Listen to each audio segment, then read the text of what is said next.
বেশিরভাগ ক্ষেত্রে থাকে সমকোণী ত্রিভুজের ক্ষেত্রে। হ্যাঁ, আমরা একটা সমকোণী ত্রিভুজ আঁকবো। সমকোণী ত্রিভুজ একটা সমকোণী, কারণ এটা সমকোণী ত্রিভুজ কেন? কারণ এটার এই কোণটা হচ্ছে এক সমকোণ। ঠিক আছে, তো যদি দেখা যায় যে ত্রিভুজটি এক সমকোণ, এটা আমরা জানি। এখন এই ত্রিভুজের অন্তঃস্থ কোণ দিয়ে বের করতে পারবো। যদি এখানে আমাকে বলা হয় যে এই এক্স কোণের পরিমাণ কত, এখানে এক্স কোণ, এটার পরিমাণ কত, সেক্ষেত্রে আমরা বলতে পারবো। কীরকমভাবে বলতে পারবো? প্রথমে আমরা জানি ত্রিভুজের তিনটি কোণের একটা যদি 90 ডিগ্রি হয়, 90 ডিগ্রি, আর বাকি দুটো কত, তাহলে আমরা জানি ত্রিভুজের অন্তঃস্থ কোণ হচ্ছে 180 ডিগ্রি, মানে অন্তঃস্থ কোণের সমষ্টি।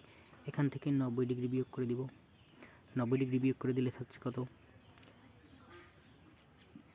90 গেল, তাহলে থাকছে কত? 0, 9 আছে, কত হলে হবে? 9 হইলে, তার মানে 90 ডিগ্রি। এই 90 ডিগ্রি যেহেতু দুইটা কোণের মধ্যে ভাগাভাগি হবে, এই 90 ডিগ্রিকে আমরা যদি 2 দিয়ে ভাগ করে দিই, তাহলে 45 ডিগ্রি পাবো। কত পাবো? 45 ডিগ্রি। 45 ডিগ্রি, তাহলে আমরা এখানে বলতে পারি এক্স 45 ডিগ্রি। আবার যদি এই কোণটার জানতে চাওয়া হইতো, এই কোণ সম্পর্কে জানতে চাওয়া হইতো, সেক্ষেত্রে এই কোণও 45 ডিগ্রি, তাহলে আমরা এখানে বলতে পারি 45 ডিগ্রি। এটাও 45 ডিগ্রি।